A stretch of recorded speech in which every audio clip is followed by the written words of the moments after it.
Bonsoir à tous. Je vais arrêter cette musique. Avant de commencer, je tiens à m'excuser déjà auprès de vous parce que j'ai un petit problème à la gorge. Donc vous me verrez faire beaucoup de pauses pour boire de l'eau. De temps en temps, choper un petit bonbon. Mais si je fais pas comme ça, on va pas arriver à la fin. Donc pour ce soir, ce sera nécessaire. Vous avez déjà vu sur l'écran, la question est complexe. Il y a quelques mois, nous avons eu ici une présentation à propos de l'existence de Dieu et de ses attributs selon la doctrine spirite. Et cette présentation a relevé un point assez complexe et déconcertant quand on parle de la justice et de la miséricorde de Dieu. Si Dieu est infiniment juste, bon et miséricordieux, pourquoi on voit autant de difficultés, autant d'afflictions, autant de souffrances dans notre monde? Pourquoi permet-il que cela nous arrive incessamment, pour quelques-uns un peu plus, pour d'autres un peu moins? Quand on souffre, où est la justice de Dieu? Donc de cette discussion qu'on n'a pas pu finir, parce que c'était à la fin de notre temps, après la conférence, ce sujet a été proposé, et nous allons donc aujourd'hui essayer de comprendre pourquoi nous souffrons. Ce sera peut-être une des conférences les plus difficiles à accepter, une des plus désagréables à admettre, mais c'est justement parce qu'elle sera basée sur les vérités présentées par les esprits éclairés qui nous ont amenés sous l'ascendant de Jésus, la doctrine spirite. Et notre réflexion nécessite d'un point d'ancrage, d'une pierre angulaire, pour qu'on puisse avoir une manière de se guider dans cette discussion. Donc on a une idée de base de laquelle on ne peut pas trop s'éloigner. C'est une idée qui a été établie quand nous avons discuté à propos de l'existence de Dieu. Alors, Dieu existe et il est infiniment bon, juste et miséricordieux. Il s'agit d'un principe logique sans lequel Dieu ne pourrait pas être Dieu, l'intelligence suprême, cause première de toutes choses, tel comme nous le voyons dans le spiritisme, selon la façon dont il a été présenté par les esprits éclairés dans la première question du livre des esprits. Donc justement pourquoi, face à cette infinité de bonté, de justice et de miséricorde, pourquoi la souffrance? Pourquoi la douleur? Est-ce une punition? Nous sommes tous soumis à la souffrance.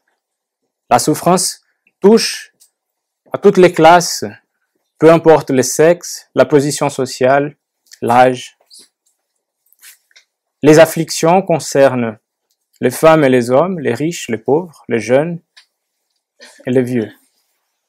Bien sûr, on vit quelques moments de satisfaction, quelques moments de joie, de contentement, mais ce ne sont jamais des moments durables, parce qu'il y a toujours quelque chose, un problème, qui vient tôt ou tard nous troubler. Que ce soit un accident, une maladie, une dette, une tragédie, une faute que nous avons commise qui nous fait ressentir de la culpabilité, nous sommes toujours troublés par quelque chose et nous nous retrouvons souvent dans une de ces situations. Donc, on peut dire que le bonheur n'est pas de ce monde. Pas le bonheur véritable que se tient fort, même face aux difficultés. Il existe un principe très ancien qui date à peu près du IVe siècle, qui a été longuement débattu et présenté par l'Église, que suggère que nous sommes coupables aux yeux de Dieu à cause d'un concept qui a été appelé le péché originel. Ce serait à cause du péché originel qu'on souffre. Alors le péché originel dit que nous portons cette culpabilité à cause de la faute d'Adam quand il a commis la désobéissance en mangeant les fruits de l'arbre de la connaissance du bien et du mal, ce qui a culminé avec son expulsion du paradis. Mais on pourrait se demander, pourquoi je suis puni, pourquoi je souffre à cause d'une faute qui n'a pas été commise par moi? Pourquoi un châtiment à cause d'un ancêtre si lointain? L'interprétation littérale de ce concept du péché originel mène à des incohérences. Parce qu'on arrive à la conclusion que dans ce cas-là, Dieu serait injuste. Et on s'écarte de notre point d'ancrage duquel on ne peut pas s'écarter. Ce genre d'idées illogiques, absurdes, font que beaucoup de personnes ne souhaitent pas avoir de relation avec des idées religieuses, théologiques. Et c'est ce genre d'idées qui produit, depuis longtemps, beaucoup d'incrédules. Nous vivons ainsi dans une société qui est très axée sur le matérialisme. C'est pour ça qu'en règle générale, nous cherchons à satisfaire autant que possible, dès que possible, nos caprices et nos volontés. Le matérialisme propose qu'on ne vit qu'une seule vie, qui va durer quelques décennies, et que cette vie-là est notre seule chance de retrouver le bonheur, de vivre quelque chose de bien et d'agréable. Et après la mort, il y aura le néant, l'inexistence complète, la perte de l'individualité et de tout ce que nous avons vécu. Mais les souffrances ne dépendent pas du système de croyances de notre société. Les souffrances sont toujours présentes pour les matérialistes, pour les croyants. Elles nous arrivent de toute manière. Donc pour ceux qui souffrent, cette idée du néant et du matérialisme qui restreint les possibilités de bonheur à une seule vie n'est pas du tout consolatrice. Regardons la situation pour un instant de ce point de vue-là. Si la vie présente est ma seule chance de retrouver des satisfactions, de contentement, mais je ne fais que souffrir, sans aucune espérance d'amélioration, il ne me reste que le désespoir. Or, si à la fin, il existe le néant pour tout le monde, qu'on soit joyeux ou pas, alors pourquoi souffrir? Si je cesse d'exister après une vie tout entière de souffrance, pourquoi souffrir? Je n'aurais rien de mieux à faire que de me suicider. Alors c'est ce genre de raisonnement au sein d'une société matérialiste qui fait qu'on est aujourd'hui dans notre société un taux de suicide si grand. Et une société où les idées concernant l'euthanasie et l'avortement sont vues comme acceptables et même logiques. Dans l'Évangile selon le spiritisme, Allan Kardec dit que l'incrédulité, le simple doute sur l'avenir, les idées matérialistes en un mot, sont les plus grands excitants au suicide. Elles donnent la lâcheté morale. Mais l'infinie et parfaite justice de Dieu nous indique que si les afflictions existent, elles sont aussi justes. Autrement, Dieu ne serait pas infiniment juste. La doctrine du péché originel, interprétée à la lettre, est illogique. Mais elle nous donne l'image de l'origine du mal et de toutes les souffrances que le mal nous inflige. Adam représente pas un seul homme. Adam représente l'humanité. Et selon le récit de la Genèse, le premier livre de la Bible, Dieu avait offert à Adam l'accès à toutes les ressources disponibles dans le jardin d'Éden. Il pourrait tout utiliser, pourrait accéder à tout, sauf à un seul arbre. Il n'avait pas le droit de manger les fruits de l'arbre de la connaissance du bien et du mal. Donc cela représente le fait que Dieu a offert à l'humanité des règles, de lois pour se conduire, mais aussi le libre choix de ses actes. Et dans cette image, Adam a bien sûr choisi de contrarier les lois de Dieu, il a mangé ses fruits et a été en conséquence expulsé du paradis. Donc cette allégorie illustre que c'est de la désobéissance qui est née la souffrance, le mal. Quand on se demande, est-ce que Dieu a créé le mal? Donc la réponse est simple et directe, non. S'il est infiniment bon, comment pourrait-il créer le mal? Alors d'où vient le mal? L'Esprit Emmanuel dit dans le livre Le Consolateur que la détermination divine de la loi universelle sacrée est toujours celle du bien et du bonheur pour toutes les créatures. Alors interroger sur qui a créé le mal alors, il répond à la question suivante. Le déterminisme divin se constitue d'une seule loi, qui est la loi de l'amour pour la communauté universelle. Il répète pour qu'on n'ait pas de doute. Cependant, se fiant plus à soi-même qu'à Dieu, l'homme transforme sa fragilité en foyer d'action contraire à cette même loi, effectuant ainsi une intervention indue dans l'harmonie divine. Voilà le mal. C'est-à-dire qu'en faisant un mauvais usage de son libre arbitre, on s'écarte du droit chemin, on s'écarte des lois divines, et quand on le fait, on commence à retrouver les difficultés. Le chemin, il devient beaucoup plus compliqué. Mais contrairement à la proposition de la doctrine du néant et du matérialisme, l'existence de l'homme ne se termine pas après la mort.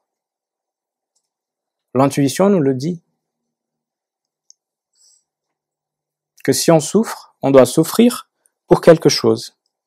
La souffrance doit avoir une finalité. Et c'est pour cela que Jésus a dit « Bienheureux ceux qui pleurent, parce qu'ils seront consolés. » Clairement, Jésus promet des compensations futures.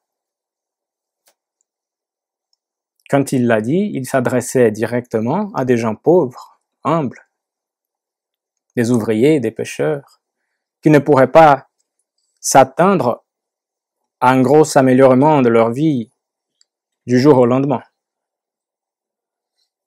Donc il savait que cette consolation serait disponible après la vie.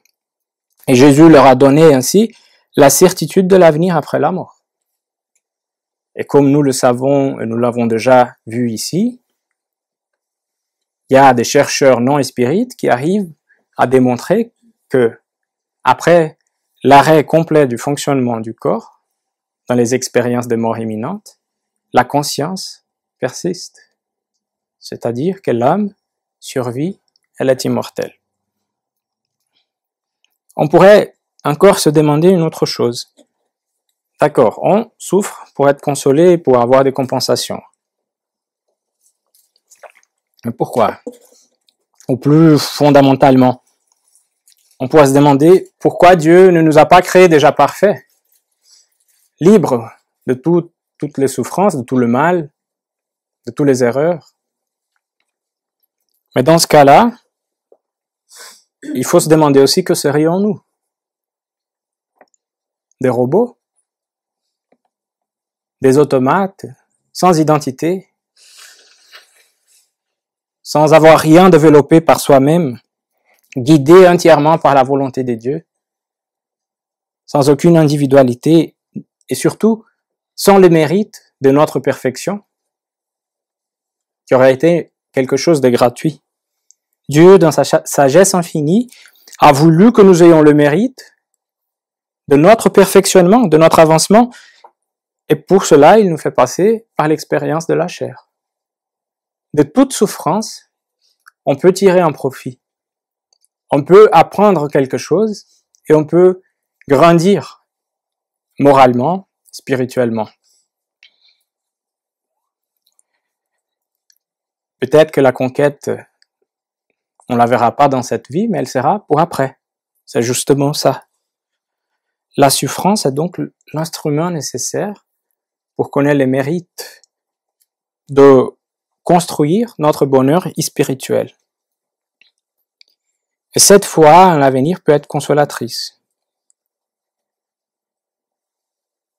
On comprend parce que, d'après ce que Jésus dit, qu'on souffre pour être heureux. Mais il y a encore un point qui est un peu troublant. Si on souffre tous pour construire notre bonheur spirituel, pourquoi les uns souffrent plus que les autres pour avoir le même résultat final? Pourquoi il y a des riches et des pauvres? Pourquoi il y a des gens qui semblent être extrêmement chanceux alors que pour d'autres, rien ne semble fonctionner? Où serait dans ce cas-là la justice de Dieu? Comment expliquer ces anomalies? Est-ce que c'est injuste de la part de Dieu? Mais ça contredit notre principe de base de nouveau. Donc ça ne peut pas être le cas. Allan Kardec dit que dès lorsqu'on admet Dieu, on ne peut le concevoir sans l'infini de perfection. Il doit être toute puissance, toute justice, toute bonté. Sans cela, il ne serait pas Dieu. Si Dieu est souverainement bon et juste, il ne peut agir par caprice ni avec partialité. Les vicissitudes de la vie ont donc une cause. Et puisque Dieu est juste, cette cause doit être juste. Ainsi, dans l'étude des causes des souffrances, Allan Kardec classifie les vicissitudes de la vie en deux catégories, en deux groupes différents. Il les sépare entre celles qui ont leur cause dans cette vie même et celles qui ont leur cause en dehors de cette vie, quelque part dans l'espace et dans le temps. Effectivement, si on remonte à la cause de nos souffrances et de nos difficultés, pour faire un jugement libre de fierté ou de vanité, si on arrive à le faire, on pourra reconnaître que plusieurs fois, nous tombons à cause de nos propres erreurs. Souvent, par manque de prévoyance. Souvent parce que nous avons exagéré nos ambitions. Parce que nous avons été très orgueilleux. Ou parce que nous avons eu une mauvaise conduite. Il y a des gens qui finissent leur vie ruinés. Et ce n'est la faute à personne, c'est souvent juste un manque de persévérance et de prévoyance. D'autres souffrent avec des unions malheureuses. Pas dans tout le cas, mais des unions malheureuses sont souvent à cause du fait qu'elles ont été établies selon des concepts de vanité ou selon un calcul d'intérêt. D'autres qui souffrent avec les disputes et les dissensions, tout simplement parce qu'ils n'ont pas su être moins susceptibles, plus ouverts à la critique.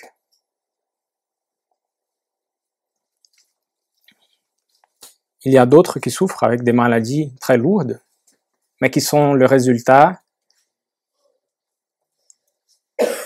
des excès qu'ils ont commis.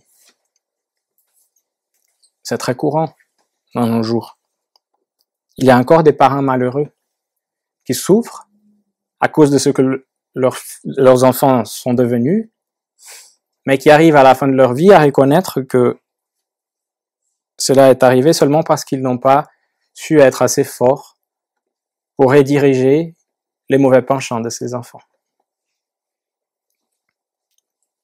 Donc Allan Kardec dit que tous ceux qui sont frappés au cœur par les vicissitudes et les déceptions de la vie interrogent froidement leur conscience. qu'ils remontent de proche en proche à la source des maux qui les affligent, et ils verront si le plus souvent, ils ne peuvent pas dire « si j'avais fait ou n'avais pas fait telle chose, je ne serais pas dans telle position ». L'homme est ainsi dans un grand nombre de cas l'artisan de ses propres infortunes. Mais au lieu de le reconnaître, il trouve plus simple, moins humiliant pour sa vanité d'en accuser le sort, la providence, la chance défavorable, sa mauvaise étoile, tandis que sa mauvaise étoile est dans son incurie.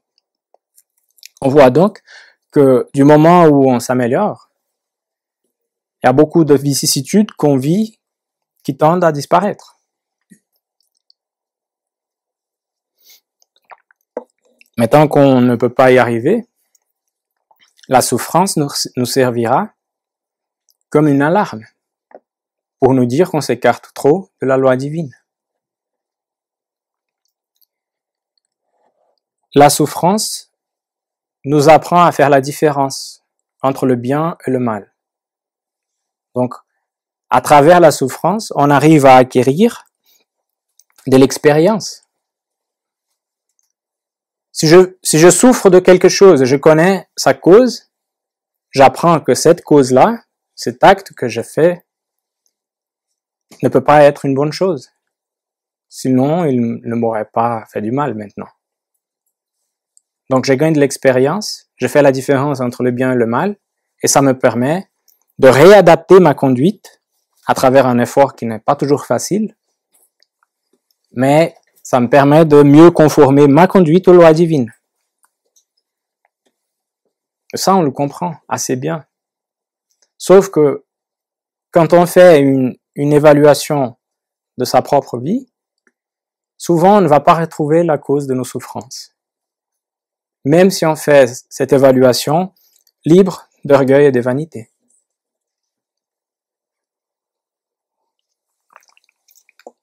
On est souvent choqué par des problèmes qui ont l'air d'être des fatalités injustes. Mais nous avons vu qu'elles ne peuvent pas être injustes. Par exemple, la perte d'un être chéri à un jeune âge. Des accidents imprévisibles et inévitables. Les catastrophes qui tuent beaucoup de gens. La perte d'une fortune qui a été perdue malgré tous les efforts pour bien la gérer. Les infirmités de naissance qui empêchent les enfants de grandir et acquérir leur indépendance. Pourquoi Dieu permet qu'un enfant vienne au monde avec des difformités physiques ou des limitations psychiques?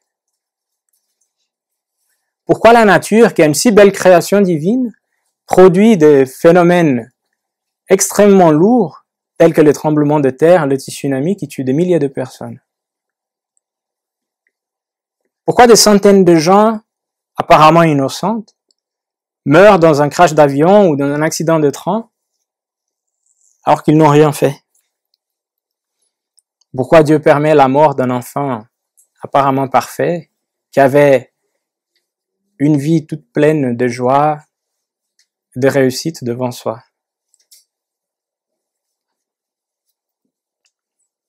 Nous pouvons essayer de voir quelques exemples. Je vais vous donner 3 exemples et on va essayer de comprendre cette question. Alors, Marcel était un jeune garçon d'environ 8 à 10 ans. Il souffrait d'une difformité qui avait laissé son corps entièrement tordu. Cette souffrance était tellement forte que ses jambes contournées touchaient à son cou. Il était tellement maigre que sa peau se déchirait sur la saillie des os, aux extrémités des os. Et à l'hôpital, il n'était pas très bien considéré, cet enfant. Il était identifié par un numéro, comme beaucoup d'autres. Et il recevait très très rarement la visite de ses parents. Il était dans une condition de quasi-abandon. Mais malgré sa maigreur, il démontrait des sentiments de patience et de résignation. Et le médecin qui venait le traiter, en voyant sa condition et son état d'abandon, a eu de la compassion pour lui et venait lire pour lui un peu quand il avait le temps. Et il s'étonnait à chaque fois du discernement, de l'intelligence de ces garçons et des sentiments nobles qu'il exprimait concernant les lectures que le médecin faisait. C'était une âme noble, une âme assez élevée, renfermée dans un corps difforme. Pourquoi? Antonio B, dont le nom n'est pas identifié, était un écrivain italien de mérite, estimé de ses concitoyens, un homme qui avait rempli avec intégrité des fonctions publiques en Lombardie. Mais vers 1850, suite à une attaque d'apoplexie, il présentait tous les symptômes et l'apparence de la mort. Son corps commençait déjà, en certains points, à se décomposer, de telle sorte que la mort a été déclarée officiellement et l'enterrement a été fait. Mais par une circonstance fortuite, la famille a dû demander l'exhumation. Ils avaient oublié un médaillon qui appartenait à la famille dans le cercueil. Et quand ils ont ouvert le cercueil, pour les stupéfaction des assistants, des gens qui étaient présents, le cadavre n'était pas dans la même position où il avait été mis. Et non seulement ça, une des mains avait été en partie mangée par lui-même.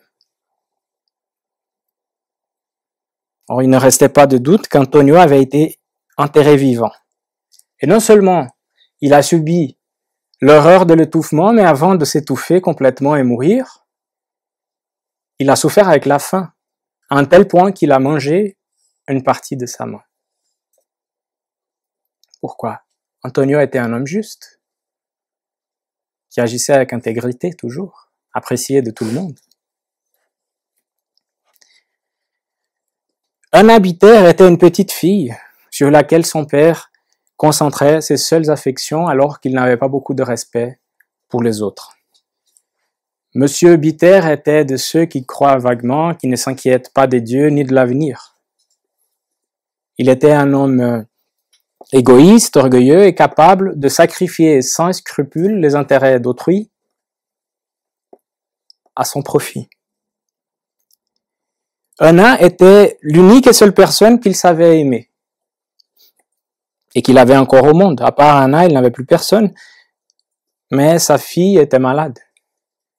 Elle est tombée malade et elle souffrait d'une cause inconnue, une de ces maladies que la médecine n'arrive pas à retrouver et à comprendre. Son père a épuisé toutes ses ressources en essayant de trouver une solution. Il a consulté tous les médecins possibles, mais rien ne marchait.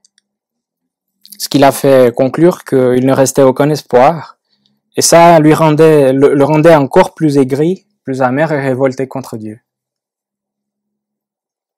Et Anna n'a pas résisté longtemps, elle est morte, et son père, dans la solitude et dans le chagrin, lui, n'a pas non plus résisté très longtemps. Alors une fois de plus, où est la bonté et la justice de Dieu? Qu'est-ce qu'il a fait, Marcel, pour mériter une telle souffrance? Et l'écrivain Antonio, ce qu'il a fait pour être enterré vivant? La pauvre Anna, qui avait toute une vie avec un père qu'il aimait à côté d'elle, et qui n'a résisté que quelques années. Alain Kardec affirme, en vertu de l'axiome que tout effet a une cause, ces misères sont des effets qui doivent avoir une cause. Et dès lors qu'on admet un Dieu juste, cette cause doit être juste. Or, la cause précédant toujours l'effet, puisqu'elle n'est pas dans la vie actuelle, elle doit être antérieure à cette vie, c'est-à-dire appartenir à une existence précédente. C'est une alternative à laquelle il est impossible d'échapper et dans laquelle la logique dit de quel côté est la justice de Dieu. Voilà ce qui est évident. Sans la réincarnation, beaucoup d'afflictions ne pourraient pas être expliquées sans qu'on accuse Dieu d'injustice. Mais il est infiniment juste. Donc nos vicissitudes apparemment injustes ont bien une cause, ont bien une raison d'être.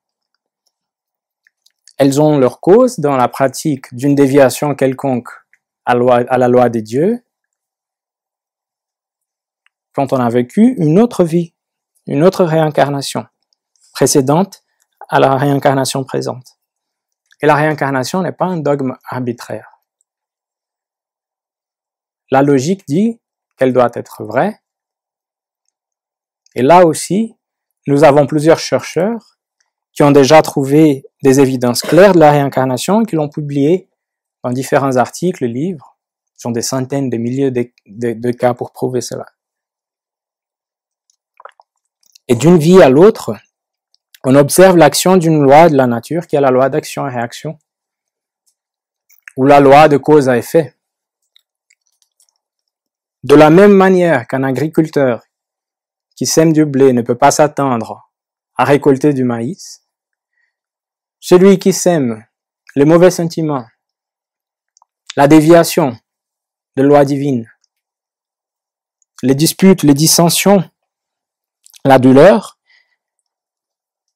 ne peut pas espérer de l'harmonie et du bonheur comme résultat. Notre bonheur futur est un projet qui doit être construit par nous-mêmes. Et Dieu, dans sa justice infinie, nous offre toutes les opportunités nécessaires pour qu'on puisse, à travers l'expiation, corriger nos fautes et à travers d'autres épreuves, avancer notre évolution. Très bien, j'imagine que vous voulez savoir la cause des souffrances de Marcel, de l'écrivain Antonio, d'Anna Biter. Ce serait intéressant de comprendre. Mais moi, personnellement, et je pense qu'aucune des personnes ici présentes, incarnées, pourrait nous dire pourquoi. Parce que nous ne sommes pas en condition de tout observer. Heureusement, ces 3 cas ont été retirés du livre Le ciel et l'enfer, où c'est ces 3 esprits même qui viennent expliquer les causes de leur souffrance. Donc on va avoir un petit moment de lecture, mais ce sera intéressant pour qu'on comprenne. Alors Marcel explique. Celui que vous avez connu si misérable a été beau, grand, riche et adulé. J'avais des flatteurs et des courtisans. Je n'ai été vain et orgueilleux. Jadis, je fus bien coupable. J'ai renié Dieu et je fais le mal à mon prochain. Mais je l'ai cruellement expié. D'abord dans le monde des esprits et ensuite sur la terre. Ce que j'ai enduré pendant quelques années seulement dans cette dernière et très courte existence, je l'ai souffert pendant une vie tout entière jusqu'à l'extrême vieillesse. Alors imaginez-vous, quelqu'un avec un corps complètement tordu pendant toute une existence, sans pouvoir exprimer sa pensée clairement et même pas bouger. Je continue. Par mon repentir, je suis rentré en grâce devant le Seigneur, qui a daigné me confier plusieurs missions, dont la dernière vous a connue. Je l'ai sollicité pour achever mon épuration. Donc là, on comprend un peu mieux. Antonio va dire, hélas, cruelle punition d'une cruelle et féroce existence. Qu'est-ce que la durée de l'existence dans l'éternité? Certes, j'ai tâché de bien agir dans ma dernière incarnation, mais cette fin avait été acceptée par moi avant de rentrer dans l'humanité. Sachez donc, puisqu'il faut vous le dire, que dans une existence antérieure, j'avais muré une femme, la mienne, toute vivante, dans un caveau. C'est la peine du talion que j'ai dû m'appliquer. Et Anna Biter va expliquer que de notre côté, elle passait par une situation un peu différente. Dans mon étrange maladie, je ne souffrais pas.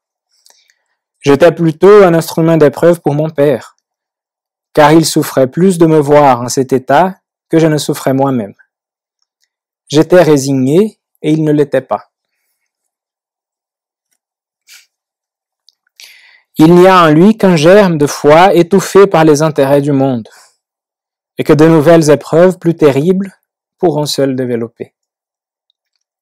Quant à moi, je n'avais qu'un reste d'expiation à subir, c'est pourquoi elle n'a pas été bien douloureuse ni bien difficile. Aujourd'hui, j'en suis récompensé. Dieu m'a fait la grâce d'abréger mon séjour sur la terre. Je l'en remercie. Donc, par l'analyse de ces trois cas, et en tenant compte que si Dieu est juste, les lois sont les mêmes pour tous. Donc, on peut comprendre que pour tout le monde, dans tous les cas, ces souffrances ne sont jamais injustes. Dans notre condition matérielle, tout simplement, nous sommes très bornés pour comprendre souvent la raison. Nous sommes limités à une existence matérielle, ce qui nous empêche de connaître toutes les circonstances de la vie des gens. La vie spirituelle comprend toutes les existences matérielles et toutes ces existences sont solidaires, de telle sorte que les unes reflètent sur les autres. Par ces trois récits des esprits repentants, nous voyons que dans les cas de ce genre d'esprit, ceux qui ont atteint le repentir, l'expiation peut être choisie par eux-mêmes en connaissance des causes, parce que c'est leur conscience qui va leur dicter le meilleur choix à faire dans l'intérêt de leur évolution, de leur avancement spirituel. Par contre, dans le cas de Monsieur Bitter, le père d'Anna, la souffrance lui a été imposée pour essayer de réveiller en lui les germes de la foi. Donc on comprend que quand l'esprit n'est pas capable d'évaluer soi-même sa condition spirituelle, que ce soit parce qu'il est trop ignorant ou trop endurci, la souffrance lui sera imposée parce que ça appartient à la loi de progrès. Les lois divines agissent sur nous sans dépendre de notre volonté, de notre opinion. Et nous sommes tous soumis au progrès. Et parfois, quand on endurcit trop notre cœur, la souffrance vient pour l'adoucir. Aussi dans le livre Le ciel et l'enfer, celui-là d'où ces récits ont été retirés, Allan Kardec présente ce qu'il a appelé le code pénal de la vie future. Il ne s'agit pas d'une proposition arbitraire. C'est un code qu'il a établi en se basant sur l'étude de la condition spirituelle de beaucoup d'esprits désincarnés dans différentes conditions. Il a étudié la situation des esprits heureux, de ceux qui ont souffert sur la terre, des esprits criminels, des suicidés, des esprits endurcis, et il a établi quelques conditions pour expliquer le processus à suivre pour qu'un esprit puisse corriger une faute. Dans l'article 16 de ces codes, il va dire ce qui suit. Le repentir est le premier pas vers l'amélioration, mais seul, il ne suffit pas. Il faut encore l'expiation et la réparation. Donc là, il y a déjà un gros changement par rapport à plusieurs courants religieux où on dit que si on a le repentir, Dieu efface nos fautes. Alors là, la logique nous dit que ça peut pas être comme ça si Dieu est juste. Il faut encore expier et réparer la faute. Repentir, expiation et réparation sont les trois conditions nécessaires pour effacer les traces d'une faute et ses conséquences. Le repentir adoucit les douleurs de l'expiation en ce qu'il donne l'espérance et prépare les voies de la réhabilitation. Mais la réparation seule peut annuler l'effet en détruisant la cause. Le pardon serait une grâce et non pas une annulation. Alors, pense qu'à ce point-là, c'est important d'observer que qu'Alain Kardec est en train de présenter le mécanisme divin pour qu'une faute soit effacée, et il est en train de parler de repentir et pas de culpabilité. Parce que normalement, quand nous détectons une faute que nous avons commise, on rentre dans un mécanisme de culpabilité qui nous semble de repentir. Sauf que le repentir, c'est le début de la correction de la faute. Et la culpabilité agit autrement. La culpabilité agit comme une ancre qui nous empêche d'avancer. Il faut qu'on fasse un effort pour, en ayant confiance en Dieu, on lève cette ancre et on continue à avancer pour réparer ce que nous avons fait. La culpabilité est un mécanisme qui nous appartient. N'appartient pas à la loi divine.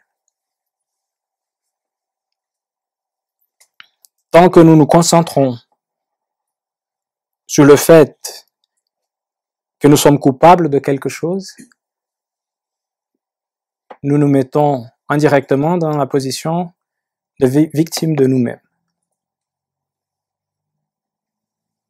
Dès qu'on fait l'effort de surmonter cette culpabilité et qu'on reconnaît que nous sommes des gens qui ont le droit de commettre des fautes parce que nous ne sommes pas parfaits, je peux repentir et en reconnaissant ce que j'ai fait et continuer le chemin par l'expiation et la réparation. On va voir comment ça se passe encore. Le repentir peut avoir lieu partout et en tout temps. S'il est tardif, le coupable souffre plus longtemps. Donc, ça veut dire que les portes pour la réparation sont toujours ouvertes. Ça veut dire que Dieu ne condamne personne à des peines éternelles. Ça veut dire que si nous arrivons à retrouver en nous le repentir et le désir de réparer nos fautes, le mécanisme divin va nous donner les conditions pour le faire, sans nous accuser, sans nous condamner. L'expiation consiste dans les souffrances physiques et morales qui sont la conséquence de la faute commise, soit dès la vie présente, soit après la mort, dans la vie spirituelle, soit dans une nouvelle existence corporelle jusqu'à ce que les traces de la faute soient effacées. Donc on comprend à ce point-là la cause de plusieurs maladies qu'on ne peut pas expliquer, qui viennent nous troubler à un moment quelconque de la vie, mais qui font partie de ces mécanismes d'expiation, pour expulser de ce que nous sommes spirituellement les traces du passé, en les imprimant sur un corps physique qui va ensuite se décomposer. Si j'arrive à bien gérer l'expiation en l'acceptant et en faisant tout ce que je peux pour mieux la supporter, je vais contribuer à ces processus de purge de ce qui est gravé dans mon corps spirituel, dans mon périsprit, sur le corps physique, de façon que ce soit complètement transmis du périsprit au corps physique, que ça ne m'appartienne plus spirituellement, et qu'après ça passe avec la décomposition du corps. Mais là, il faut savoir bien gérer l'expiation en l'acceptant, en reconnaissant qu'elle fait partie d'un processus d'amélioration. Et suite à l'expiation, on a encore la réparation. La réparation consiste à faire du bien à celui à qui on a fait du mal. Celui qui ne répare pas ses torts en cette vie par impuissance ou mauvais vouloir se retrouvera dans une existence ultérieure en contact avec les mêmes personnes qui ont eu à se plaindre de lui, et dans des conditions choisies par lui-même, de manière à pouvoir leur prouver son dévouement et leur faire autant de bien qu'il leur a fait de mal. Donc je vais donner un exemple hypothétique pour que ce soit clair. Il faut le faire vite, pas un cours. Supposons que je suis père de 3 enfants, je suis désespéré et je me suicide. Je me tire une balle dans la tête et physiquement, je détruis mon cerveau, ce sera aussi imprimé sur mon corps spirituel. L'équivalent du cerveau dans mon père-esprit aussi détruit. Quand je reviens au monde pour une expiation, je vais imprimer ces caractéristiques sur mon nouveau corps. Un cerveau défectueux, quelque chose de défectueux pour expier ça. Mais mon suicide a eu d'autres conséquences. J'avais 3 enfants. Je les ai laissés derrière. Ces enfants, sans le père, n'ont pas su bien se conduire dans leur vie. Et un de ces enfants, supposons, s'est retrouvé avec des problèmes de drogue. Il a détruit sa vie à cause de drogue. Alors c'est lui qui l'a fait, mais c'est moi qui ai commencé le processus. Donc je suis aussi coupable de ça.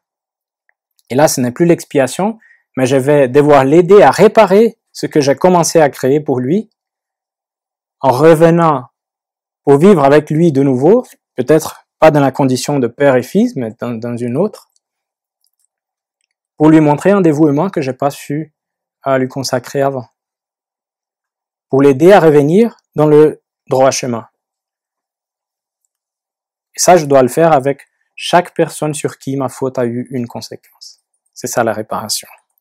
Donc nous avons ici une doctrine beaucoup plus logique, mais beaucoup plus juste que celle de l'enfer, de la condamnation éternelle, et aussi beaucoup plus juste et logique que celle du pardon des offenses par la seule expression du repentir. Parce que si Dieu faisait des condamnations éternelles, il ne serait pas juste. Mais s'il me pardonnait gratuitement par mon seul repentir, il ne serait pas juste non plus. Une récompense gratuite ne veut pas dire qu'il est juste, mais bien autrement, par sa miséricorde infinie, il nous permet de réparer nos fautes, de corriger les mauvais sentiments que nous avons développés en nous remettant en contact avec les gens avec qui on a vécu, pour cultiver d'autres sentiments mieux, qui vont substituer les mauvais. Et ça requiert de nous un grand effort. Mais c'est en le faisant qu'on aura les mérites de notre réhabilitation morale. Et c'est comme ça que ça marche. Dieu, dans sa justice, veut qu'on ait le mérite de notre bonheur. Mais il ne faudrait pas croire non plus que toutes les souffrances endurées ici dans notre monde est un signe d'expiation. Elles peuvent aussi être des épreuves choisies par un esprit qui est déjà un peu plus avancé et qui veut accélérer son évolution. C'est le cas de Victor Le Buffle. Victor Le Buffle était un jeune travailleur du port du Havre qui vivait avec sa mère et il était très différent de ses collègues. Il avait 20 ans, mais différemment des autres, il n'allait jamais au cabaret, il ne se rendait jamais aux excès. Tout le temps qu'il avait et l'argent qu'il gagnait avec son travail, il le dédiait à sa mère pour épargner la dame qui était déjà âgée de la fatigue. Mais Victor est tombé malade d'une maladie dont il avait l'intuition qu'il devait mourir. Sauf que pour ne pas inquiéter sa mère, il ne lui a jamais rien dit. Mais il n'a pas résisté longtemps.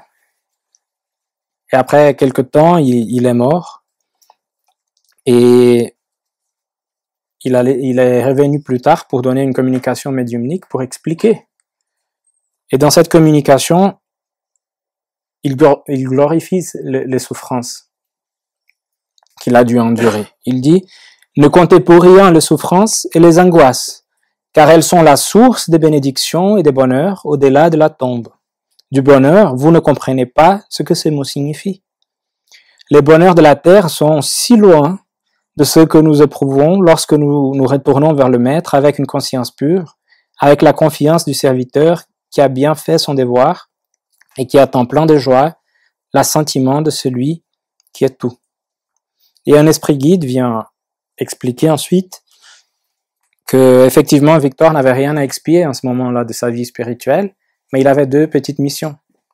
Il avait un devoir de reconnaissance vis-à-vis de sa mère, c'était une de ses missions, et l'autre, c'était de démontrer que même dans un milieu où les gens se livrent aux excès, un milieu qui a beaucoup d'attirance, qui entraîne les gens à sortir du droit chemin, il est possible, par une volonté assez forte, d'avoir une bonne conduite. Et il est intéressant de regarder ce qu'il dit à propos du bonheur, parce qu'il dit qu'effectivement, on ne le connaît pas. Nous comprenons parfois le bonheur comme étant du succès, des richesses, la beauté physique, la tranquillité, mais tout ça finit avec la vie matérielle. Donc on doit regarder aussi les conséquences de ce que nous vivons.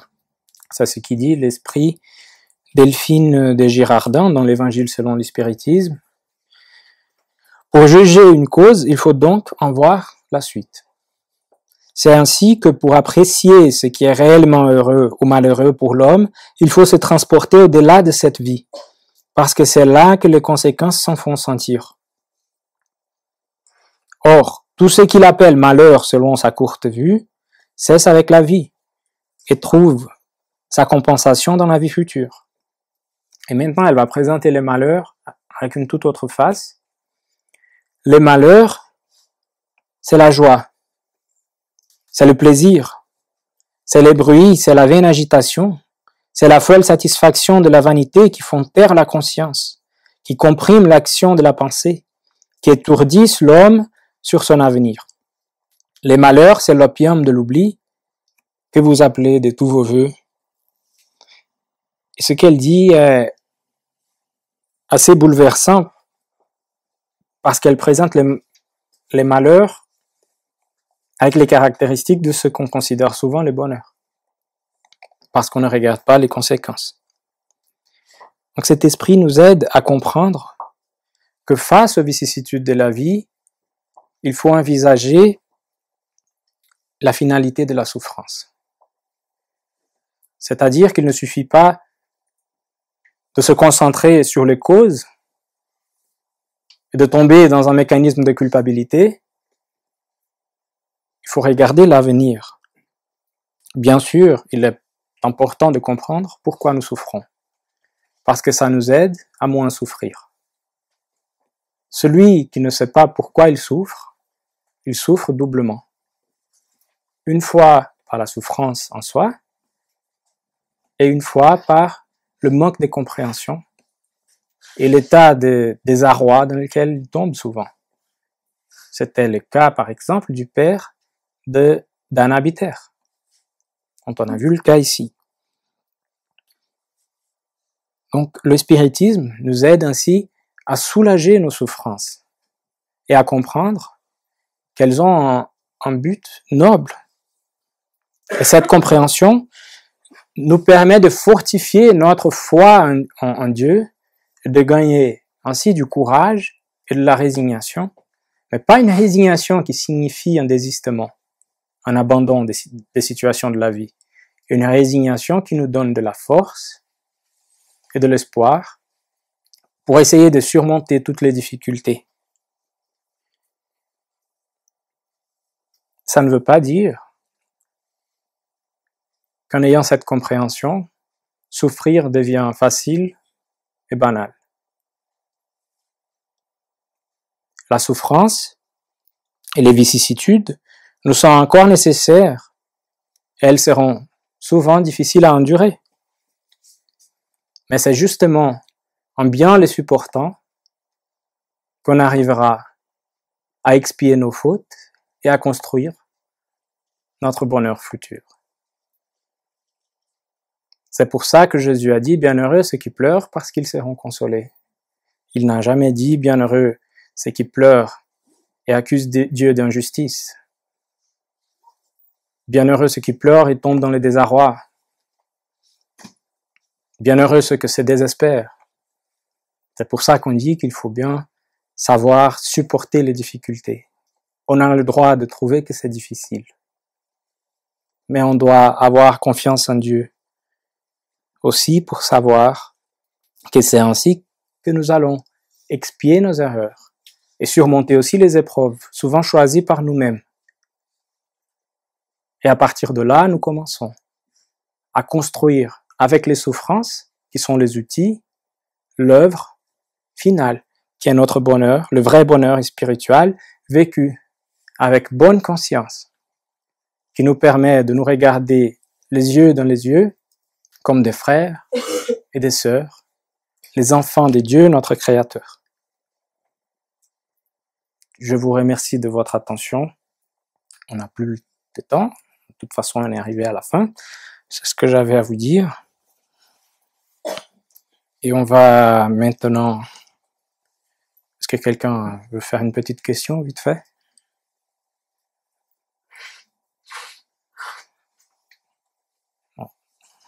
C'est un sujet de réflexion. Ça ne finit pas ici.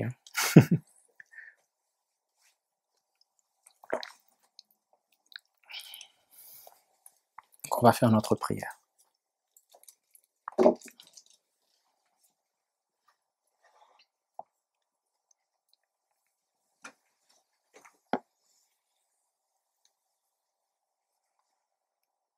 Dieu, Père de justice, amour et miséricorde infinie,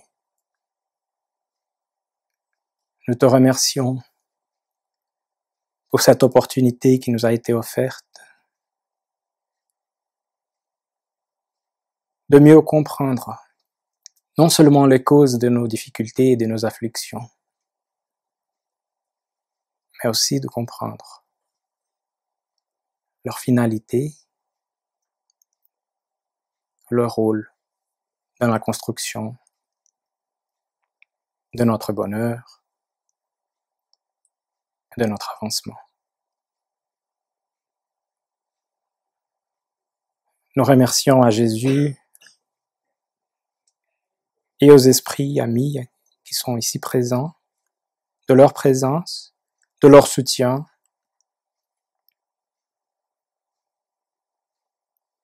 et nous te prions, Maître Jésus, de nous accompagner, de nous envoyer aussi les bons esprits, pour qu'on ait de la force, du courage, pour surmonter les difficultés, le défi que la vie nous propose, à chaque jour, dans chaque situation. Nous te prions aussi, Maître, d'envoyer tes bénédictions à tous ceux qui souffrent et qui ne connaissent pas cette réalité, parce que leur souffrance est encore plus grande. Qu'ils puissent retrouver en toi les consolations qu'ils cherchent depuis longtemps. Que ta paix et ton harmonie puissent nous accompagner d'ici à nos maisons et à tout moment de notre vie courante. Ainsi soit-il.